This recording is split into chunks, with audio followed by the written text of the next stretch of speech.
We're struggling. It's there.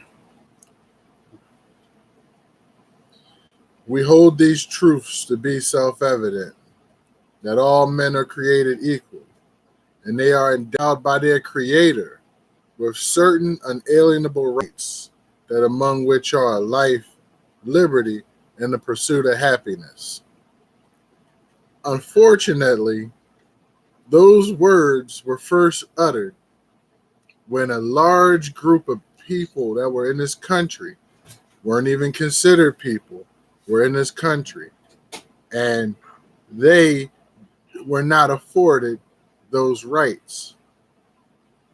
Who am I speaking about? I'm speaking about the black people, or sometimes called the African American people, or sometimes called the N word. Let me start off by saying I hold no hate towards any group of people.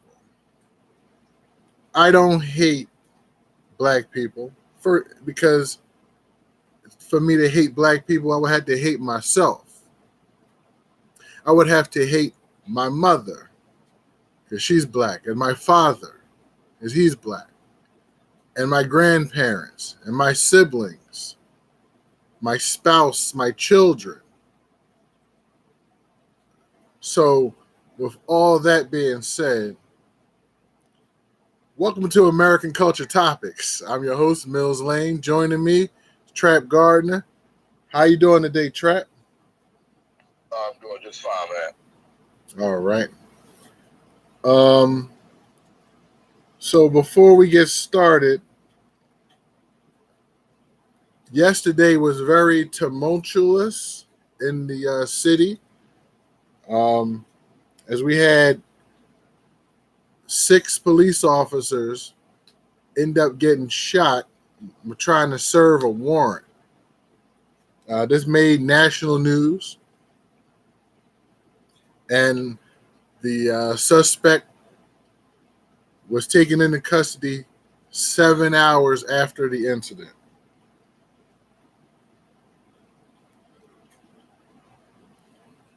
And the subject is, well, he looked like an African American man.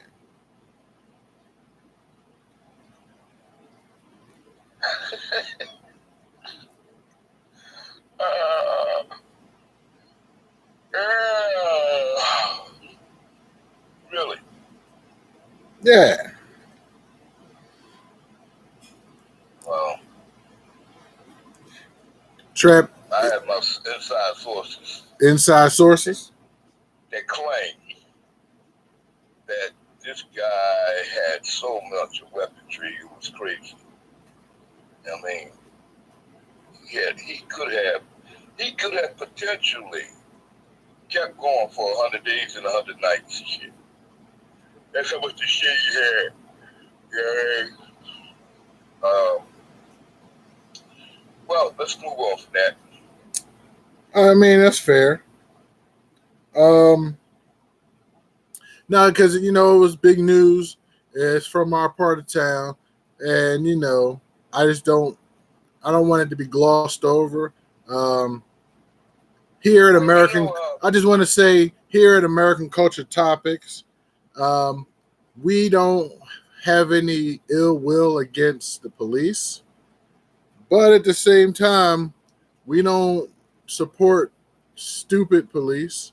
We don't support those who do not don't follow the proper rules of engagement with the civilians. We take umbrage and we are upset at any unlawful activity of any police officer. I don't see myself, man. I don't see myself. I don't see you either. I was wondering that before as well. Well, anyway. Yeah. Anyway, I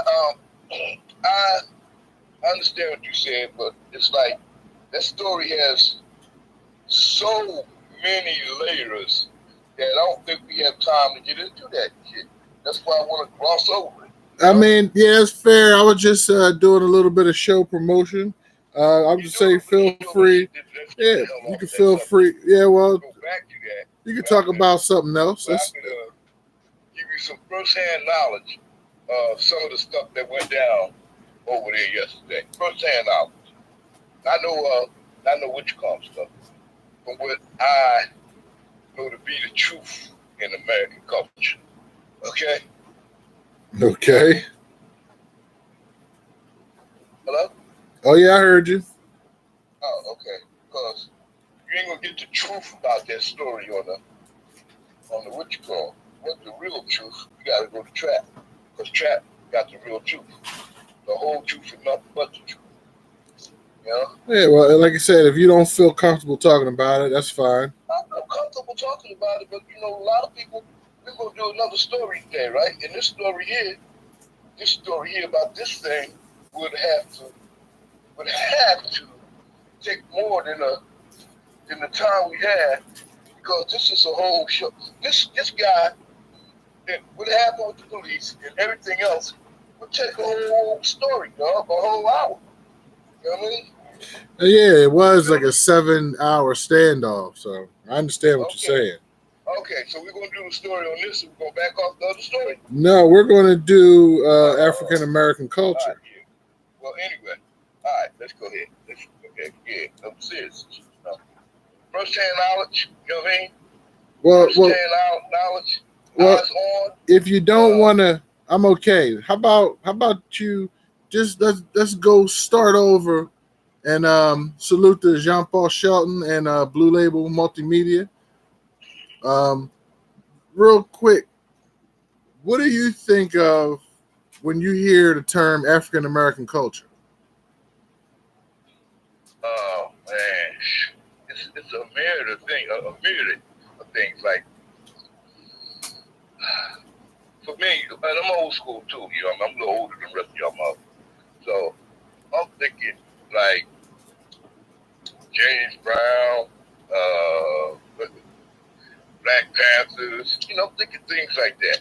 Good stuff. You know what I'm saying? Okay. The good stuff. When when we were trying to develop a culture. You know what I mean? Just we had so much ripped out of us.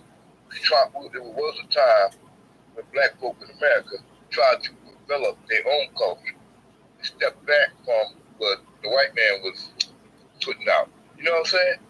Yes. Yeah. All right. And when I think about African American culture, I tend to think about the entire what is actually encompassed when we're dealing with,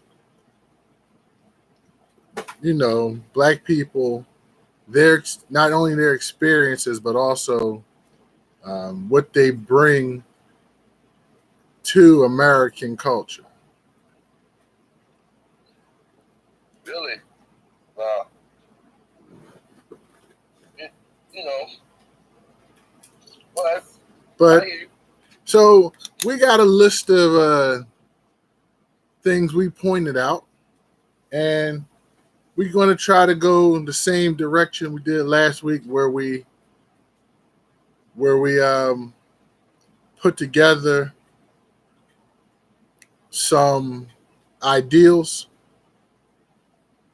in a timely manner. So, in no particular order,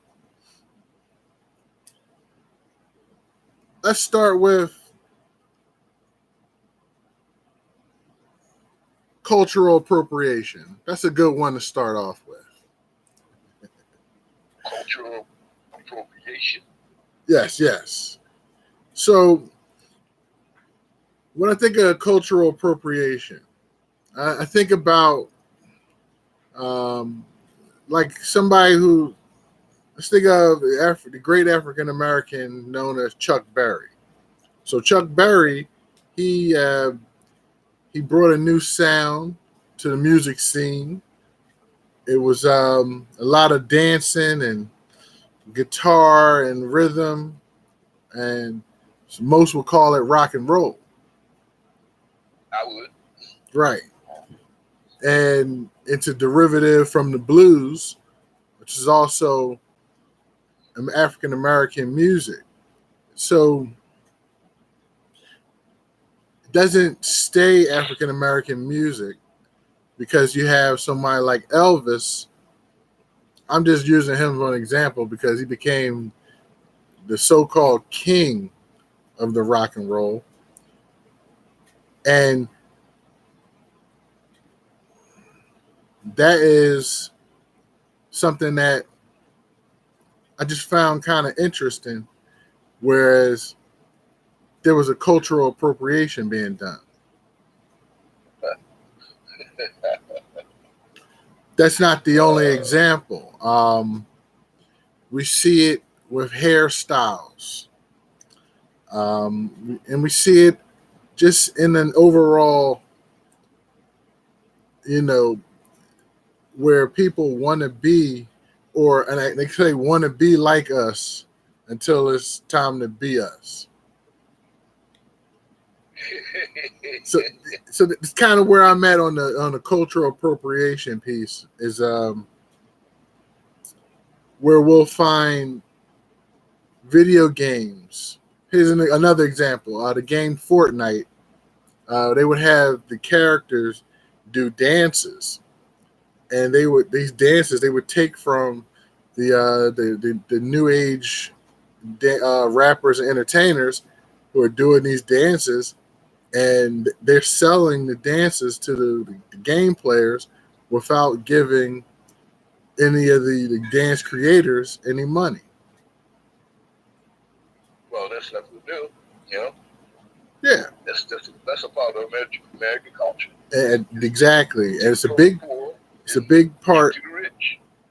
Salute to Bonnet Lightbody. Thanks for joining us. But yeah, it's a big part. And I felt like this was a nice topic to start with. I think it was nice and it was kind of mellow, it eases it in, because it's not going to stay like this. You have any other thoughts on cultural appropriation? Not really. It's just the American thing to do. Steal from people the best you can. You know what I mean? And you steal the best, and you do the rest. Yeah. Shout out to who's that? George Washington Carver. Yeah, George Washington Carver. Yeah. Yeah. A lot stolen from that brother. Yeah. Well, anyway, that's that's very interesting that you said here. You know what I mean? Somebody sent me a mutual friend of ours sent me the Wikipedia definition. African American culture, also known as Black American culture, refers to the contributions of African Americans to the culture of the United States, either as part of a distinct from mainstream American culture. The distinct identity of the African American culture is rooted in the historical experience of the African American people, including the Middle Passage. The culture is both distinct and enormously influential on American and global worldwide culture as a whole. And it says Martin Luther King. Okay. So, So that was pretty nice. And thanks to that person. Thanks to Hassan Coleman. Salute. Thanks for joining us. So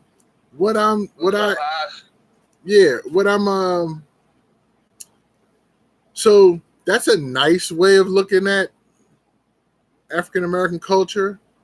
What happens is, for this particular topic, it's going to get a little bit deeper because while I said all that good stuff in the beginning about, my mom is, African American, and, my father, my wife, all these good people, right?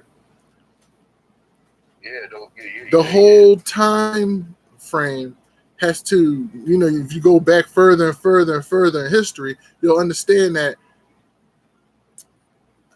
African Americans did not have the rights when we did we hold these truths to be self-evident. They did not have those rights in the beginning. So over time, they had to gain those rights through fighting, through protests, through whether it's Martin Luther King, Malcolm X, Black Panthers, Medgar Evers, Marcus Garvey, through time. So while those people were fighting, some African Americans were just looking and observing and learning to do the same thing they see the Caucasian American do. Say, well, you went there, but I did.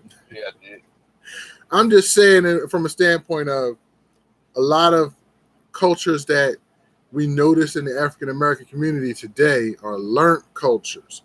It's like I was watching somebody yesterday, and they had their kid on the show, and the kid was mimicking a lot of things they did, and my comment to him was, the kids, they pay attention to what you do more than what you say. So basically, we were the kids of America. We didn't have the rights. We were being told what to do, where to go, what water fountain to drink out of. So over time, you start watching and say, well, what are they doing that's so special? So that leads us into let's take one and say, let's go with Hood Rich. And salute to 707 in the house. Salute. But again, so Hood Rich. What we found out about this was in this community, the African American culture community, we noticed that there are some, and if you've seen our Instagram posts, we tried to pull in every angle of African American culture we could think of. So you'll have a picture of Black Church, Nation of Islam, Black Israelites, Black LGBTQ. I pulled in Black doctors, rappers, actors, comedians. We pulled in everything we could find. So it was never okay, Blue Label. He said the N-word Rich. But yeah, we tried to pull. Yeah, we gotta be. But okay, go ahead, do your thing. So when it comes to Hood Rich, it's the older I get, the more I learn about wealth. And I'm like, well, and the people I see that are considered wealthy, I look at how they dress, and they barely, their clothes don't show they have any money. The cars they drive most of the times don't show. But when we're looking at such and such as the hood, you may see people driving a Mercedes Benz, but they're living in a house that's worth less than that Mercedes Benz. What's your thoughts on Hood Rich, Trap? Well, it's I don't know, man. It's like a tragedy in some kind of way. It's like you could be you're doing so much better, but you're not doing better at all because your focus is in the materialistic things instead of well, it's all right to be materialistic, but it's like it's out of place some kind of way, you're driving your new fancy Mercedes Benz and your house is falling down. You know what I mean? You got a $700 suit on, and your drawers got holes in it. You know? Wow. Properly dressed man would walk out the door with a nice $700 suit on and $300 shoes on and whatever, and you don't have an umbrella. You know what I mean? What a bitch. You know? Oh, wow. It happens. It's just out of place. You know? It's out of place, out of mind, it's not thought out, you know? Yeah. So you're saying there's only one wealth structure. There's only one structure to rich. Hood rich you don't think it counts?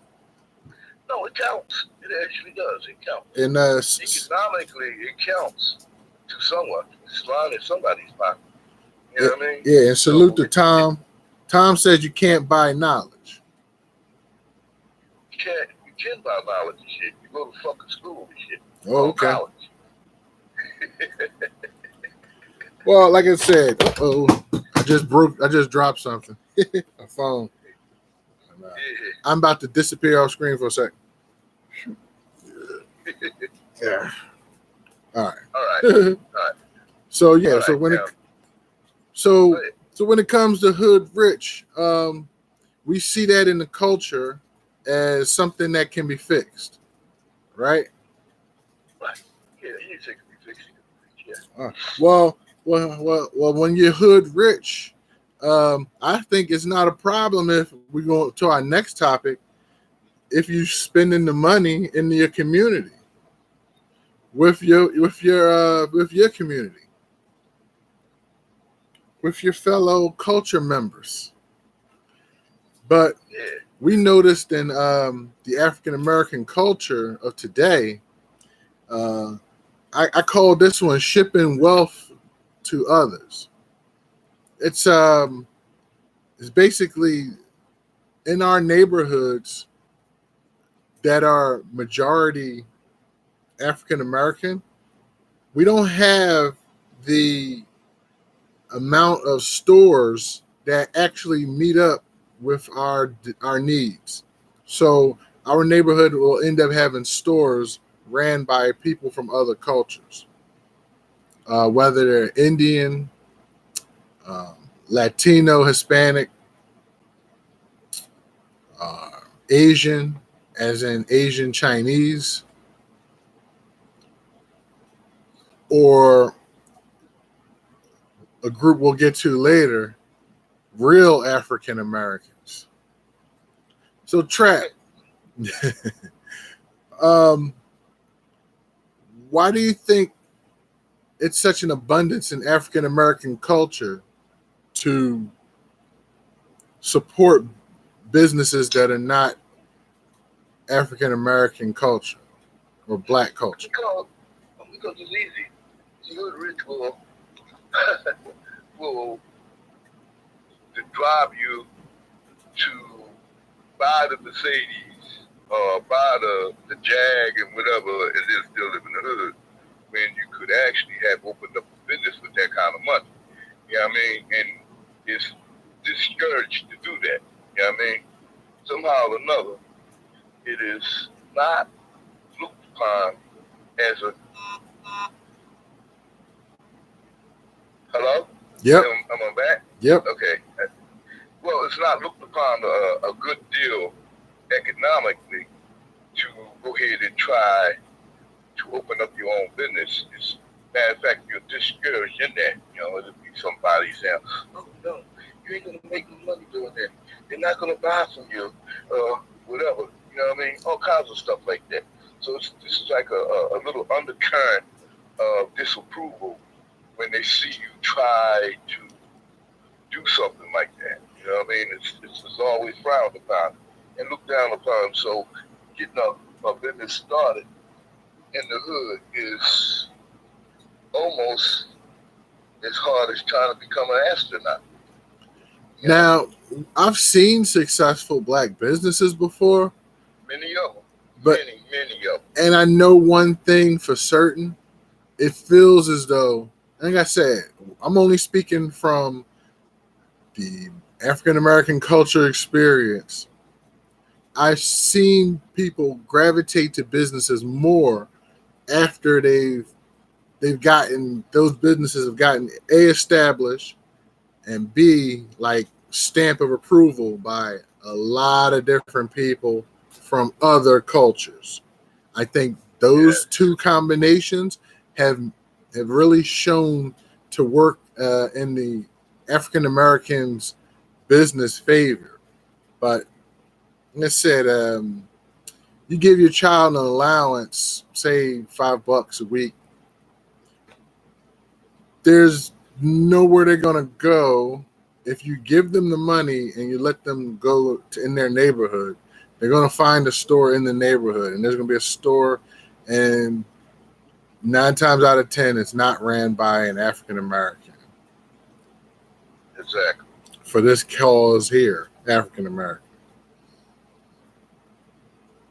So yeah, so we're observing the culture, our experience. I have 30-something years. You have 130-something years of experience. Some of that time I spent with your people too, Ooh, wow. Yeah. Ooh. Yeah. Oh, what a shot. What a shot. So okay. That's what, let everybody know I spent some of that time with your people. Yeah, well, so same thing goes with voting. I'm kind of leaving this one alone. At times I wonder why so many of us decide not to vote. When we've seen the work ethic in trying to stop us from voting by restricting our vote. So, and I'm not just talking about the big elections. Definitely, local elections. Our voter turnout is pretty low. Very low. Tough to take your chance. Tough to step out off of the. It's almost a crab in the barrel mentality. That's more for the stores. That's more for the stores. I seen Blue Label put that in. Yeah, but I'm seeing, and I'm gonna be light on the vote thing. Man. We're in this culture now. Outside of the African American culture, there's the new American culture that's determined to only align themselves with things they like to hear. Those who don't want to take a chance and hear the other side and what they're actually saying, know what they're actually saying, know what they're out there trying to do, try to understand their ideological thoughts. We kind of have bubbled ourselves to where if you're not talking about what I want to hear, I don't want to hear it. So you end up in a situation where you may be voting with people who are really not informed. They're just latched on to something that they hear somebody else say. You got to be careful with that. I'm gonna keep letting Blue Label messages through because he in that chat heavy. Bonnie said, "I'm hood rich and I give back to the community." There you go. Yeah, ain't nothing wrong with that. Well, okay. Giving back to the community. We left that out of the actual culture, but it does happen. It happens. Yeah.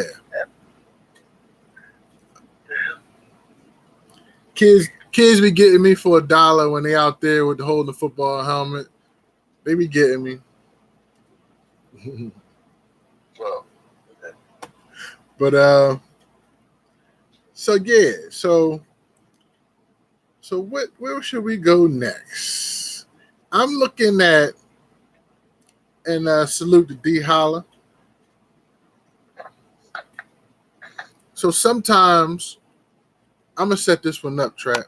Sometimes you guys see me on this show and I got a do-rag on. 99% of the time I'm wearing that do-rag because I ain't wearing nothing today, Trap. I'm wearing that do-rag because my hair is at a certain length where everybody sees my hair, they're gonna say, "Hey man, you need a haircut." But I don't have a problem with my hair. I love my hair. I like letting it grow. Because sometimes I'll be thinking it's not gonna come back. Yeah, I got you. I'll be thinking it's not gonna come back. So so I like my hair. But I know if I got on this screen with my hair 3 weeks after a haircut, you guys are gonna look at me funny. People might be making memes and lurking on me and stuff. I can't go out like that, right? But Yeah. that's a man talking. On the women's side, not all, of course, it's none of this is all, but there are a lot of women who have a problem with their hair. And this part of our culture, we're calling this hair hate. Yeah. Yeah, that's appropriate. I mean, Yeah, that's appropriate. just to say it's appropriate, because I mean, listen, everybody, we talked about hood rich already. So if you feel proud and you have the self-esteem about yourself, that's great. If you want to take your money and what were we talking about earlier, shipping the wealth to others, there's a hair store, and 80% of them are going to be owned by someone from the Asian community. So you send your hair dollars and you go to the hair store. Me too. Buying grease, brushes, whatever. The human hair purchase, the wig purchase, the mousse purchase, right?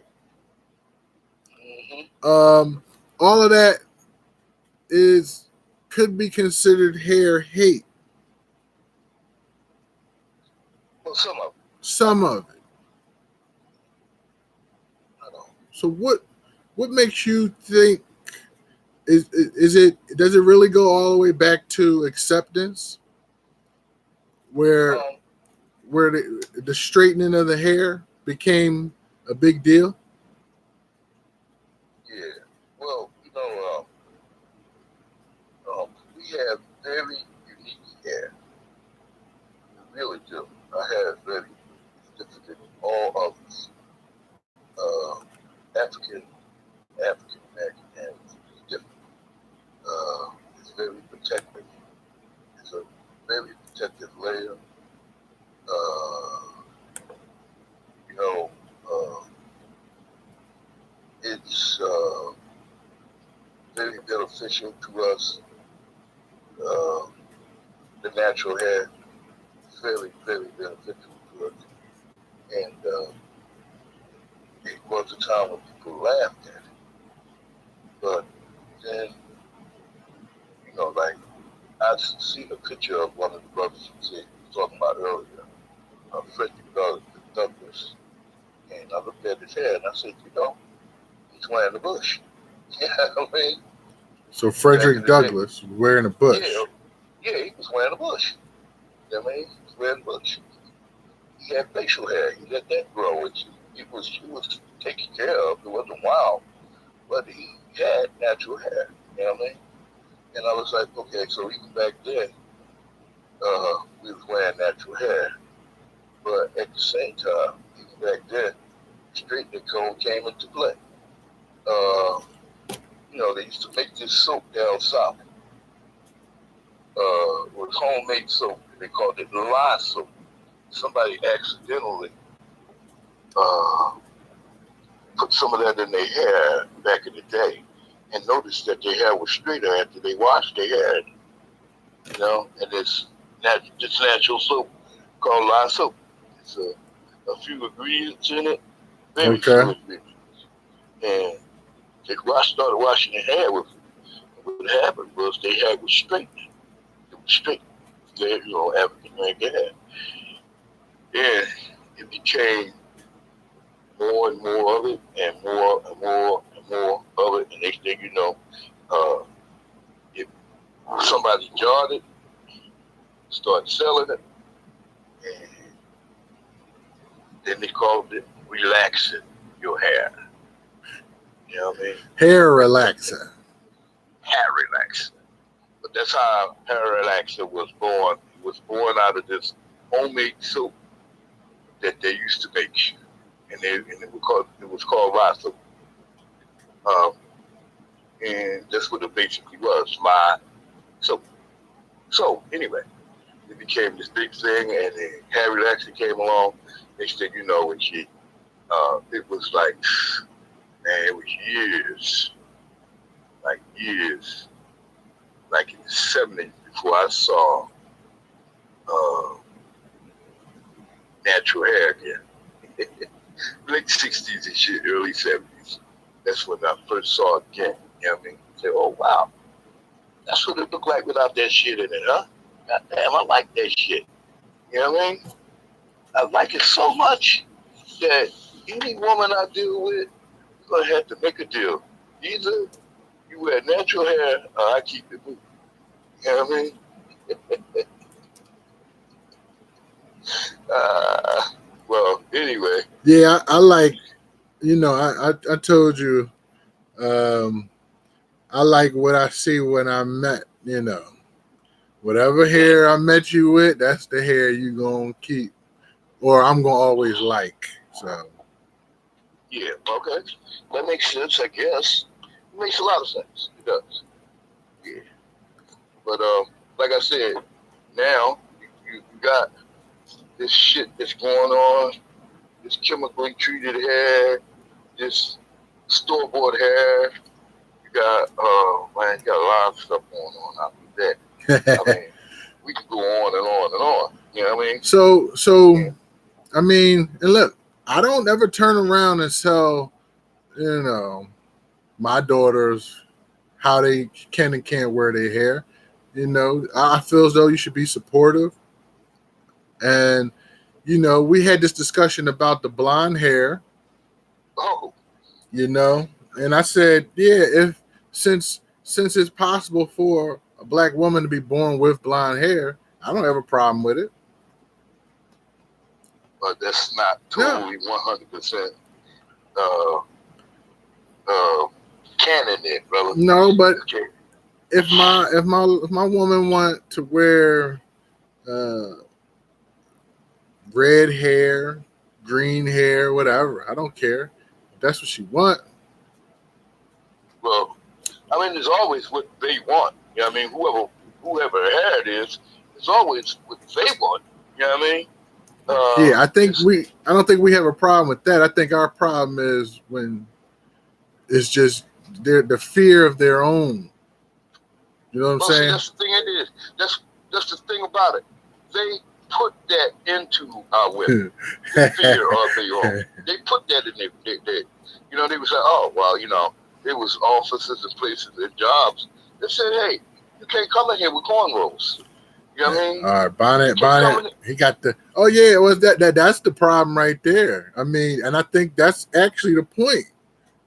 How many times have companies told women they can't wear dreadlocks or the cornrows and stuff like that? Like the hair has become a segregation.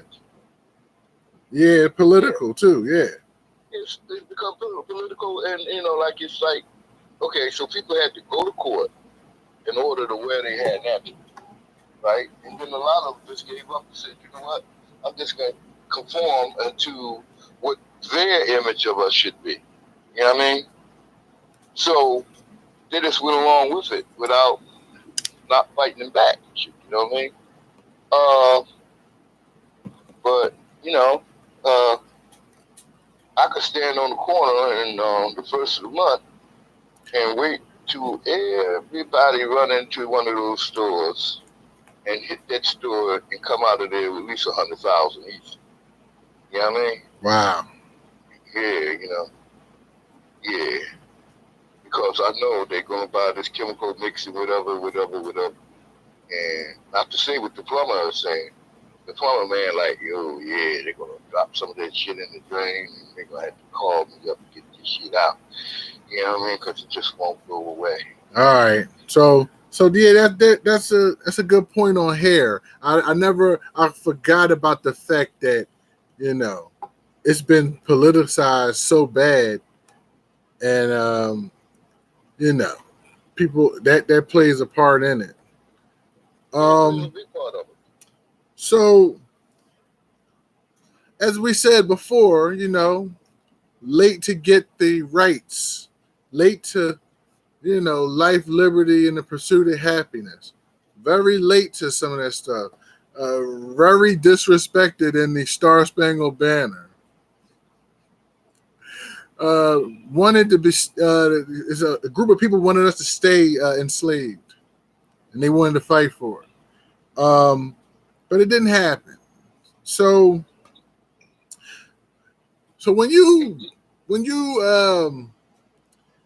beat down on somebody that can't fight back, and they finally get a chance to fight back, what's a good way to trap them? It's cultural. Yeah, well, I'm going to shove a Bible in his face, and I'm going to show him a picture of this guy we're going to call White Jesus. So White Jesus is a part of African American culture. Unfortunately. Yeah. So, little backstory on White Jesus. We never pretty much seen him in the historical text. We didn't, when we read about the appearances of Jesus, the explanations of what he would look like never showed basically a guy with his hair, what is it? Fried, dyed, and laid to the side. Fried,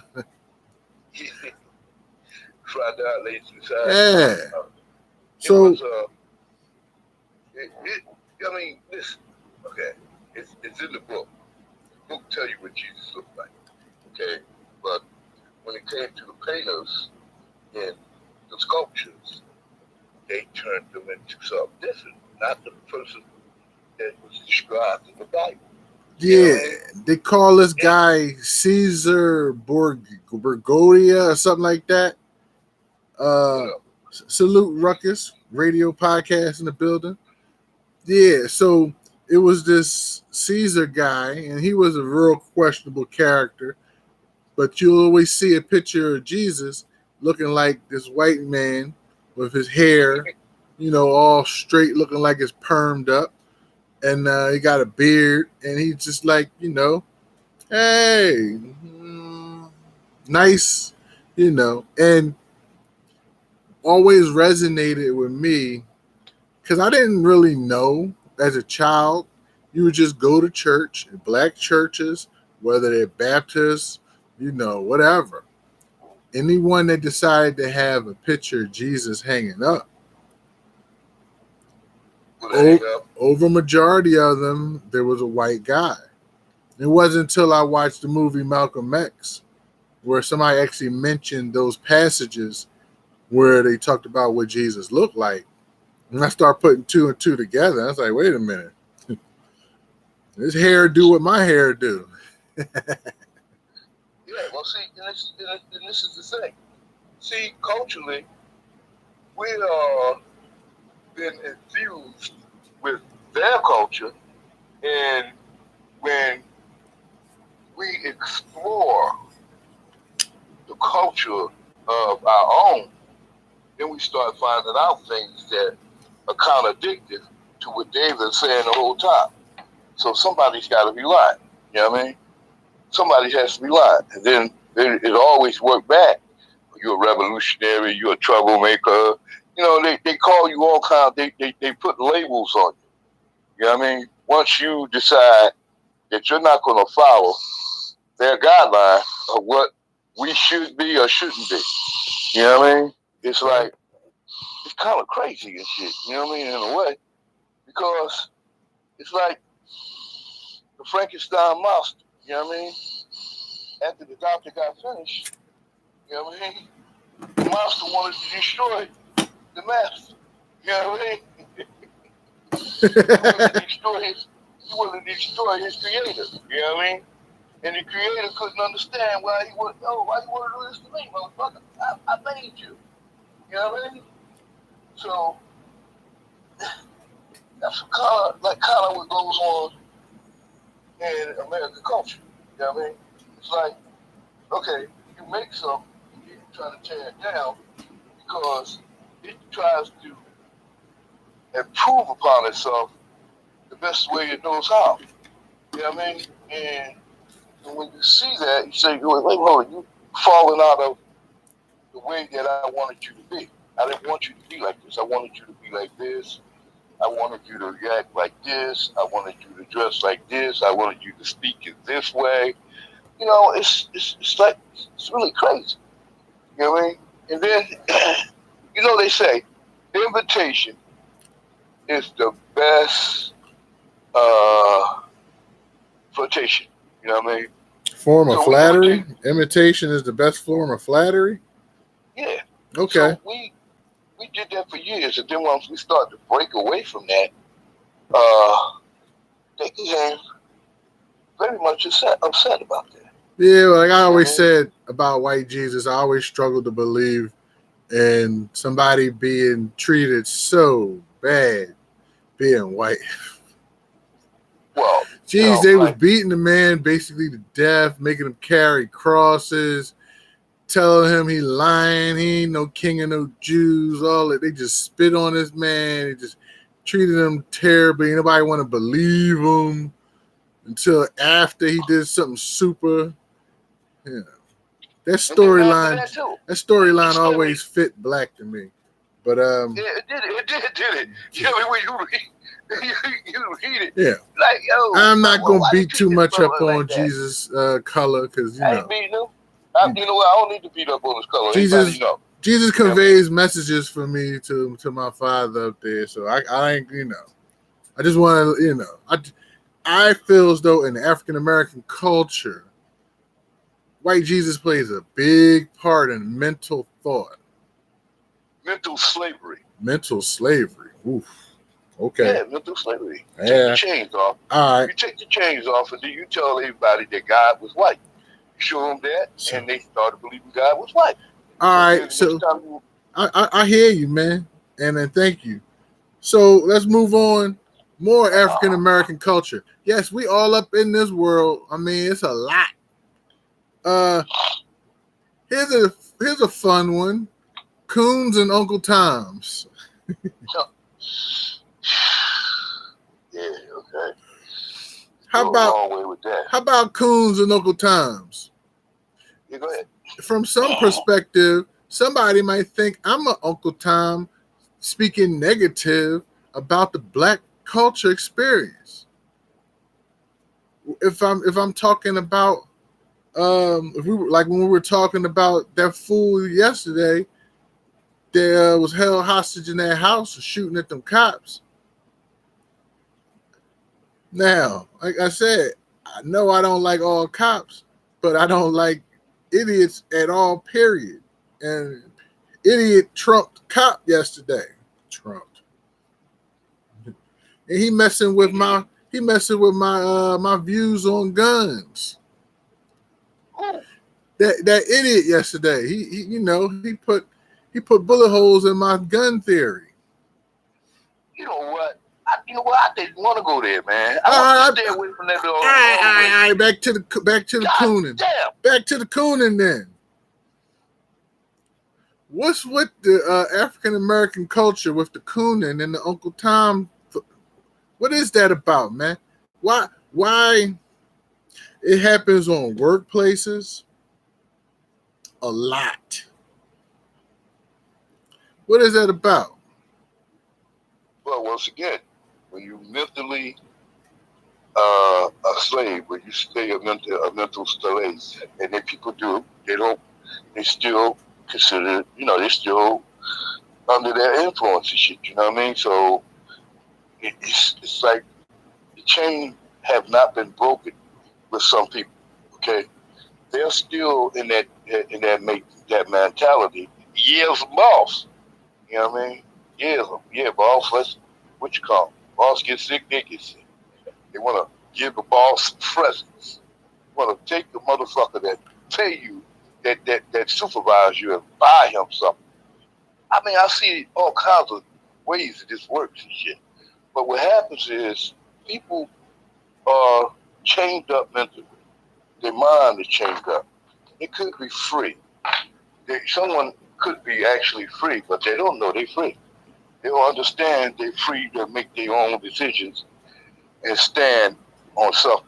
So they just go ahead on with the program and the program that they've been programmed with and keep it and continue it on. That's all.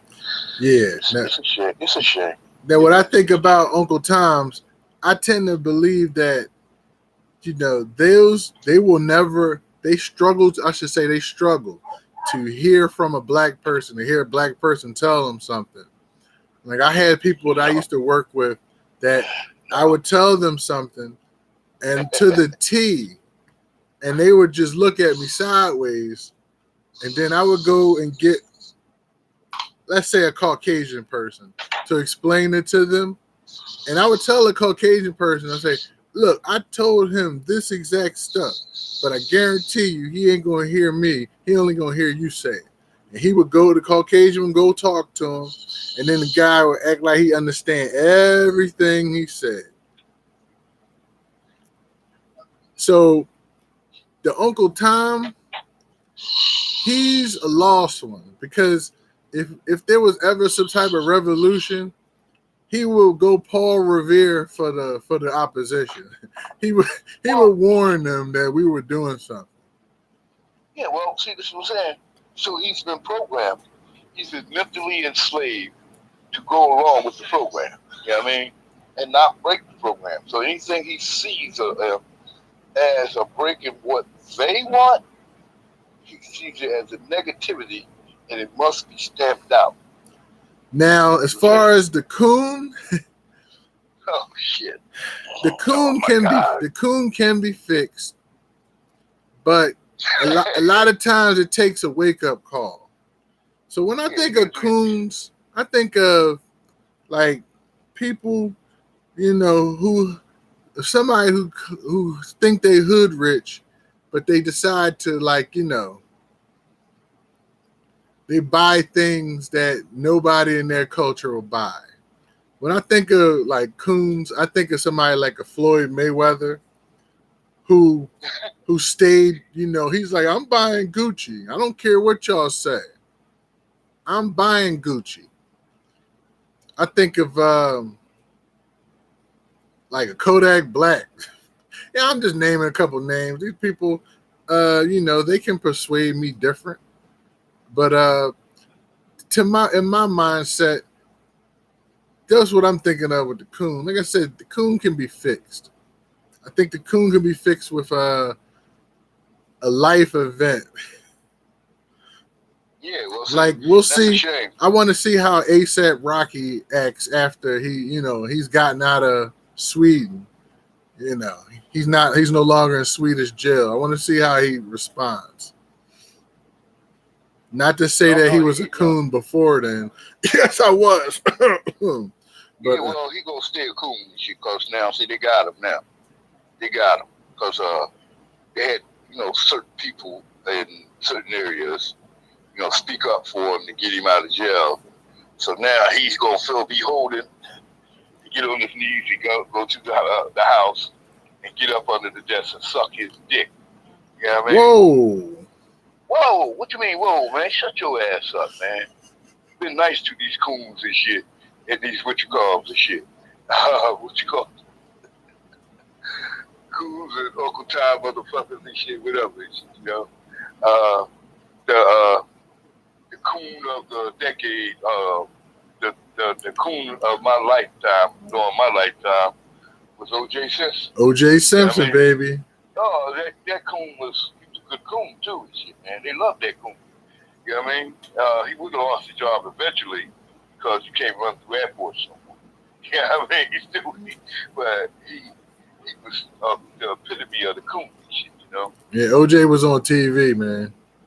And yeah, he was on TV, and he cooned on TV.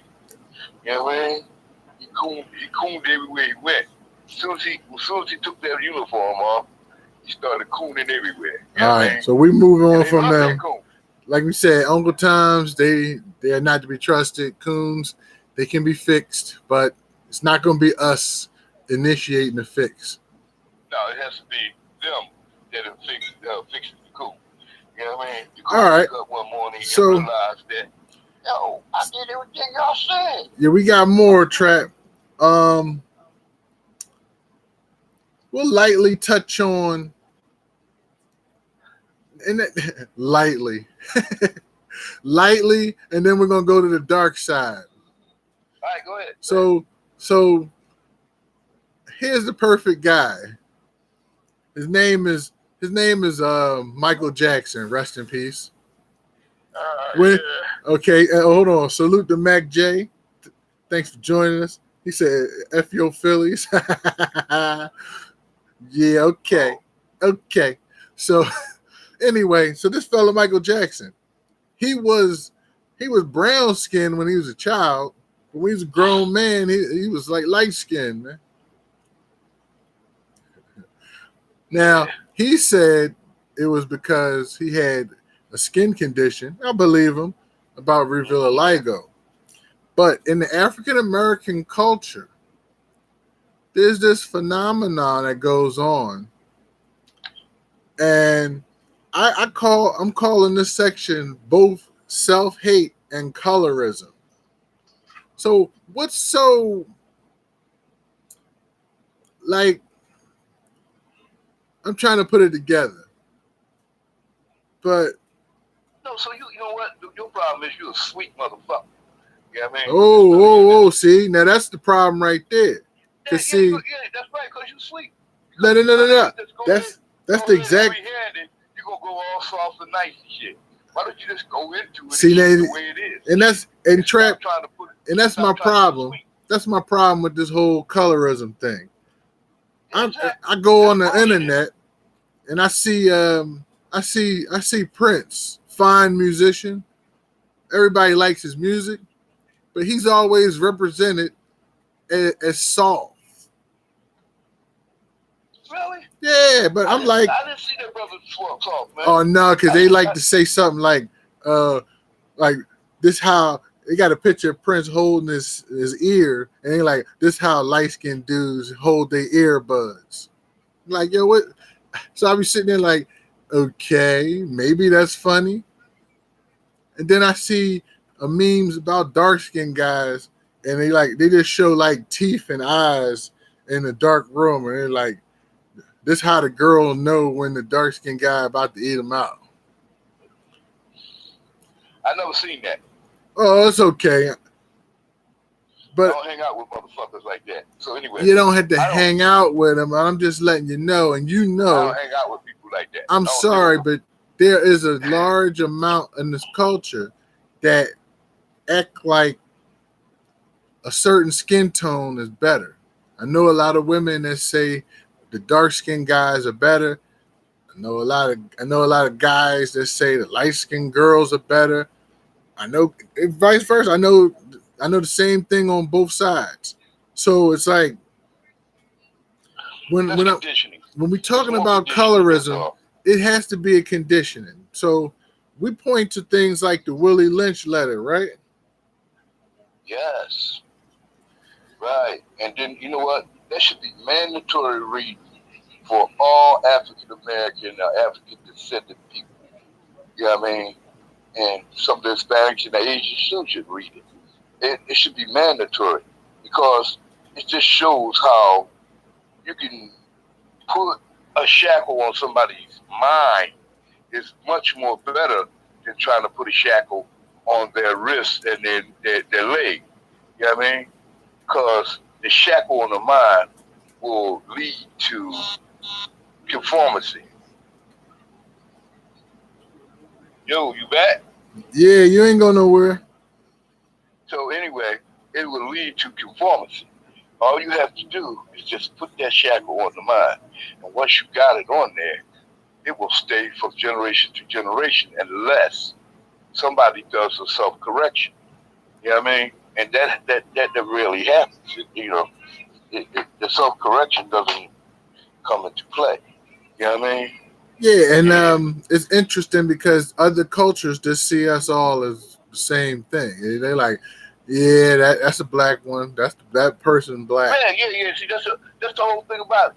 When they from the outside looking in, right? They look at all of us as the same thing. Then here comes somebody saying, "Well, you know what?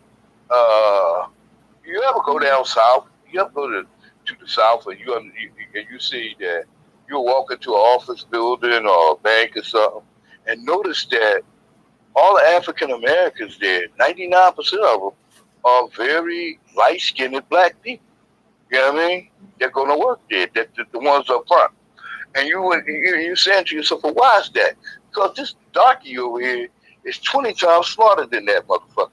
But how does that happen?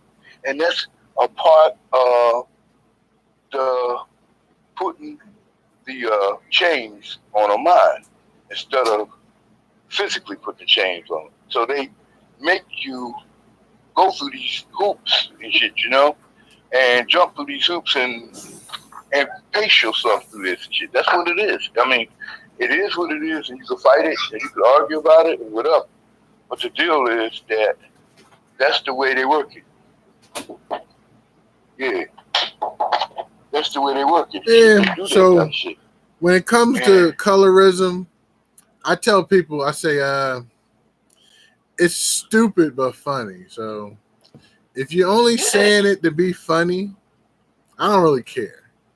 But if you really feel like that, you have a real problem. Well, you should care because it's a really serious thing. Yeah, I want the person that's going to treat me the best. I want that person. I don't care what color they are. Well, I mean, yeah, nobody wants to be treated badly, and if you can be treated greatly, this is pretty good. Yeah. So But speaking of treating badly, we're going to touch on this for the for whatever races that decided to join the show, hoping that they were going to get some coonery and Uncle Tomery. Black on black violence. So okay, is it a such thing as black on black violence? No, really? It's not. It's just violence. Oh, okay. But the African American community has to deal with people from this country that are not of this community speaking on something called black on black violence. So, to give you the history on black violence, if there's a bad weekend, and let's name a city like Chicago, where maybe 50 people get shot, maybe 10 die, I don't know. It's used as an argument to support groups like the National Rifle Association. It's used as an argument for people like the white nationalists, any other separatist group that decides that they have an issue with the African American community. So they speak on something called black on black violence. Why it's false is because people tend to commit violent acts with groups that they are nearby. So just to let you know, there's a lot of crime in Idaho. We just don't hear about it. But in the state of Idaho, there's crime. The state of Idaho is also probably 95% white. So chances are the crimes that are being committed in Idaho are against fellow Idaho citizens. And chances are those fellow citizens are also white. But it's never called white on white crime. Even when you look at the statistics, crimes that black people commit against other black people were 80%. And it's the same percentage across all the races as far as who commits crime to who.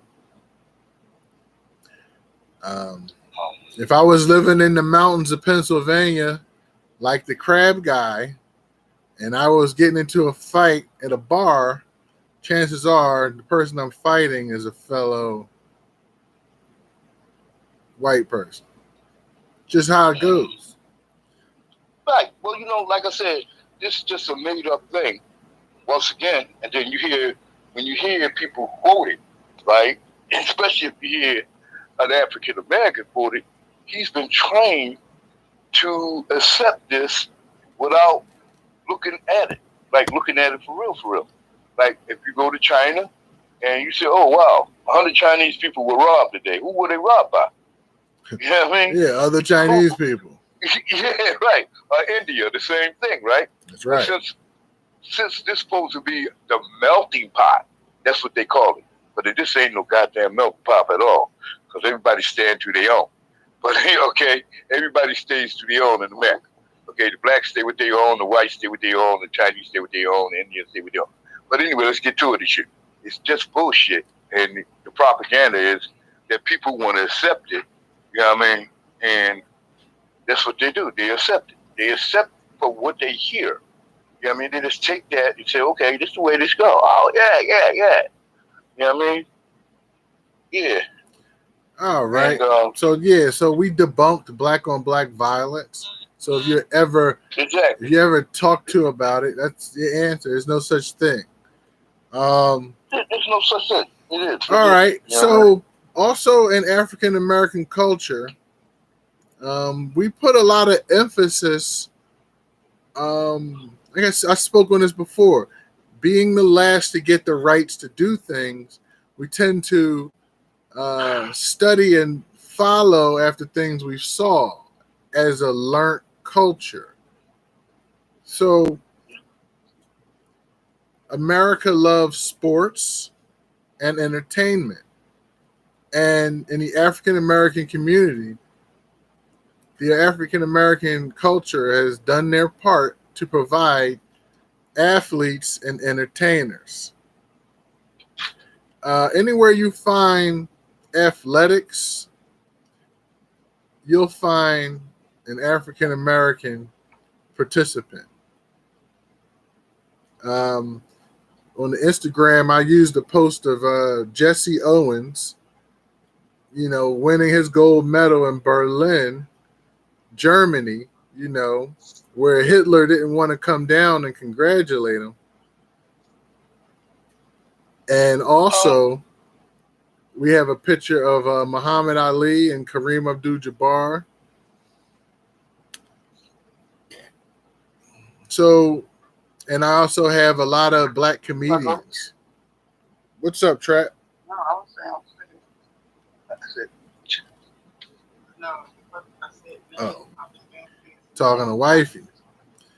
So what I was thinking about with the athletes and entertainers, yes, right, Mac. Jesse had him heated. He was promoting his this genetics thing where we can get the best of the best Aryans to be better than anybody. Hitler. Well, Jesse represented America, who in 1936 really didn't want Jesse doing anything he wanted to do. But America, we spoke about this before, being almost a child of America, the African American community said, okay, I want to win stuff. I want to show I can run and I can be talented. So the athletes and entertainers are very, very respected today. As long as they're being athletes and entertainers. Insert Colin Kaepernick. he stopped being an athlete and an entertainer and started being an activist. And activists don't hold the same love from the rest of America. No, Activists they are don't. met with this. Isn't slavery over already? I mean, gosh. You know what? Yeah. So, Okay. Trap, how you feel about athletes and entertainers in the African American culture? Well, it's a double-edged sword there too, right? It cuts both ways. Okay, you got some of them that actually are very helpful to the community. Then you got some of them. I don't want nothing to do with them motherfuckers and shit. You- Ain't hearing it, don't want to see it. Get the fuck out of here. All right, get your money and go ahead and get the fuck out of here. You know what I mean? Basically. Yeah. Yeah. Anyway, I just got sidetracked for a minute. That's My cool. mind back straight. You know what I mean? Let me get my mind back. So yeah, I mean, as far as the athletes and entertainers, I think in the African American community, we make them nowadays. We kind of pull them in to the rest of the African American experience. So somebody like we did talk about Okay. somebody like a let me pull somebody out I'm lost here on who I wanted to bring out in this one. Oh, let's go back to OJ. Let's go back to the coon Yeah, OJ. go back to that cool shit. Yeah. Right. You know, OJ was around in a very pivotal time in the 70s. You know, they starting to get, blacks starting to get their freedom to express themselves, but it's not all the way. And here's OJ, a perfect example of somebody who's loved by all, has a chance to help out, but OJ's like, nah, I'm not black, I'm OJ. So, but You got. when he went through his OJ. court case and he went through all he had to go through in court, you noticed he was able to reach out a little bit more. No, and he noticed that black people had his back because things didn't seem right, and we didn't like the LAPD. Yeah. You know what I'm saying? Can So, I go? so it was real important to understand that athletes and entertainers, yeah, we love what y'all out there doing. We're glad you're crossing over and getting into the mainstream. You're making your money. You Kevin Hart's, Cat Williams, whoever, Steve Harvey, everybody out there, you're getting crossover success. You make your money, but we're never gonna make you forget the fact that you also have to stand and fight against the oppression. When there's injustice, we are looking for you. That's not what they want to do. Well, Because that will alienate part of their money base. You know what I mean? So instead of making $100 million a year, they're going to be making $50 million a year, and they don't like that. So they decide go ahead and keep on cooning. Yeah, that's why Michael Jordan said, "Hey, Republicans wear sneakers too." Well, and who would expect him to say anything else and shit? You know what I mean? Coming from him, you know what I mean? I just don't understand. Listen, I just got issues with a lot of people and shit, you know what I mean, basically. And then when you get a certain amount of money, you can say, fuck them. You could step off. You know what I mean? Because that money will keep generating itself naturally. You know what I mean? Naturally by investments, banking, and all that other stuff. It ain't gonna go away. The money won't go away. So you don't really have to stay with that. But still they do. Sounds Still. good. And yeah, so and final African American culture. Real African Americans, from Africa. Them motherfuckers. Yeah. I mean, they play a pivotal part. I ain't had no water in a minute. But yeah, Africans from Africa who have, voluntarily made the passage to America. Um, you know, first, I love seeing them. I like when they bring. I love when they bring culture. It's certain food. Okay, well, go ahead, Trap. Go ahead. I don't have nothing for them. You don't have nothing for them. As soon as they get off the plane, the first thing they say is, "Well, look at y'all. You've been here. You ain't never walked a day, in my father's shoes or my grandfather's shoes, and whatever. Then you gonna get here, and first thing you're gonna do is attack Black America. You know what I mean? That's what they do. You know what I mean?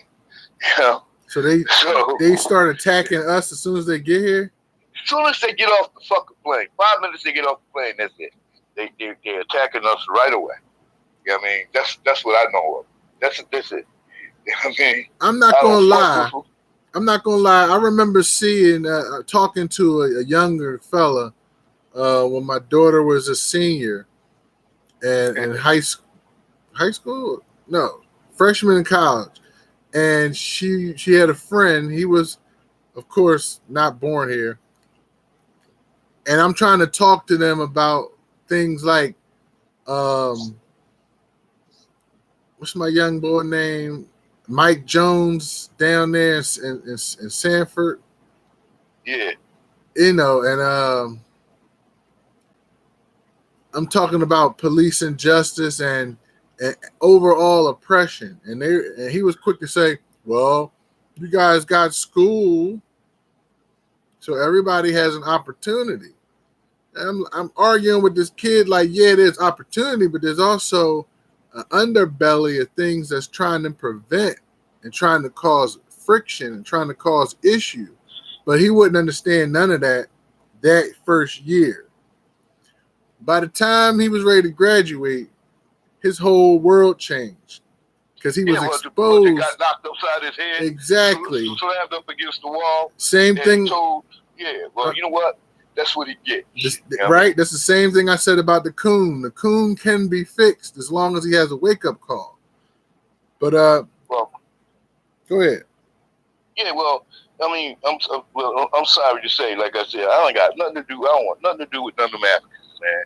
I'm serious. I've been talking to them, and all I hear is negativity coming from their mouths and shit. I don't want nothing to do with it. It came to the point where motherfucker be like, yo, man, no, get the fuck out of here. You know what I mean? No, I went, no, yeah, go ahead.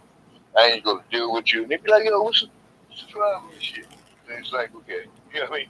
All you motherfuckers, y'all get here, and the first, like I said, first thing they attack is African Americans. Us, the true born African Americans. The first thing they do is attack us. And I'm tired of dealing with it. I won't deal with it. You know what I mean? I won't even entertain that shit. Just try to step off and shit right away. I don't mean no harm, but I just put them all in the same boat and leave them alone. You know what I mean? That's my deal. You know what I mean? Yeah, well, like I said, I like when they bring over culture. I like the clothing that the women wear. I like dashikis. I like the food. I like the way the food's prepared. I like to experience the culture from that angle. I don't like leaving trash laying all over the place. I don't like that part. I don't like but I don't mind fellowshipping with them. I laugh when they they roll with Jesus. So it's like, okay, they roll with Jesus. I can go to church with them. I have gone to church with the I call them the real African Americans. So yeah, I think we don't get along well, as like exactly what you're saying. You said we don't get along well. Yeah, I'm saying with the real African Americans. I don't think they come here to get along with us, period. You know what I mean? That's true. Okay, that's it. They're missing, man. Tell them what you want. They want to step on us as quick as possible. But kind we the only ones they allowed to step on. They don't even dig it. You know what I mean? Well, Don't. that goes back to self-hate. You know, Mhm. a lot of them get all, come over here and their color, maybe they don't like our color. Maybe, but they look the same to me. I can't tell African from an African American. I can't tell I one. say the same thing. I say the same thing. I can't. You know, they asked my son. He went into the army, and they said, "Hey, man, what part of Africa you from?" He was like, "Philadelphia." You know what I mean? Philadelphia, Africa. Philadelphia. What the hell are you talking about? And they was like, "Yo, man, you ain't from Africa. You so dark." You know what I mean? He was like, "Oh, okay, all right." You know, my mammy dark, my poppy dark. What the fuck? You know what I mean? But I got a daughter that the Asian lady said to her, "Where you from?" You know what I mean? Damn, that's code right there. Like, you ain't from America. Where you from? Yeah, where you from? It's like, look, we the rainbow tribe. You know what I mean? We the rainbow tribe. We come in all different colors, shapes, and sizes and shit. You know what I mean? And some people get it mixed up. That's exactly. They say, who exactly are we? You know what I mean? They don't know. You know what I mean? They be looking like, who the fuck are y'all? What are y'all? Where you come from? Yeah. Look at that, I'm like, what the fuck is you talking about? My people been here 400 years, bitch. Yeah. You know what I mean? So that's enough on real African Americans. Oh yeah. We're gonna spare you guys from black identity of African American culture, such as Christianity, Islam, Israelite, and LGBTQ. We're gonna spare y'all from those. Maybe we do that another time. Yeah. So on this day in history, Woodstock began August 15th, 1969. Proud African American on the stage, Jimi Hendrix. I think that's when he played his guitar and he lit it on fire. He's playing the Star Spangled Banner on the guitar and he stopped, lit it on fire, and kept playing. I had to be high the first time I saw that because. Did you? I think so, yeah. I mean, I wasn't around when Woodstock started, you know. Yeah. Yeah. But other acts, Jefferson Airplane, Grateful Dead, Sly and the Family Stone, Janis Joplin, a lot of acts. Bob Dylan, there's plenty of acts. It's a place called Bethel, which is actually 50 miles away from Woodstock. Okay. Yeah. I don't have nothing else on Woodstock that I want to talk about. No. I don't have much to say about Woodstock. I wasn't there. But I tried to get there. You know what I mean? Okay. I tried. I did my best to get there. But, all right. You know, it was so, like a no-go. So on that, Trap, we're going to wrap this up. Thanks for joining. Thanks to the chat, everybody that joined in, didn't make the cut. Thank you, chat. Mac J, Blue Label, Bonnet, Ruckus, D Holla, Tom, hey, everybody that came through, Coleman, 707, Jean-Paul Choton. So that was Trap Gardner. We couldn't see him this week for some reason, but we want to give him some love, shout out. PayPal.me/Trap Gardner. I am Mills Lane. A nice love shout out would be the PayPal.me/Mills Lane. Cash App Mills Lane ACT. Whoa. So this one was a loaded one. African American culture. We'll be nice to the people. You didn't tear them up like I would have. Yeah, because we couldn't see Let's you. do a redo of this show next week and let me just loose on these motherfuckers. Okay? And man, I don't mute you. You know First Amendment. So thanks for joining us, everybody. With liberty and justice for all. Have a good week. Peace out, y'all. Bye. Gotta go.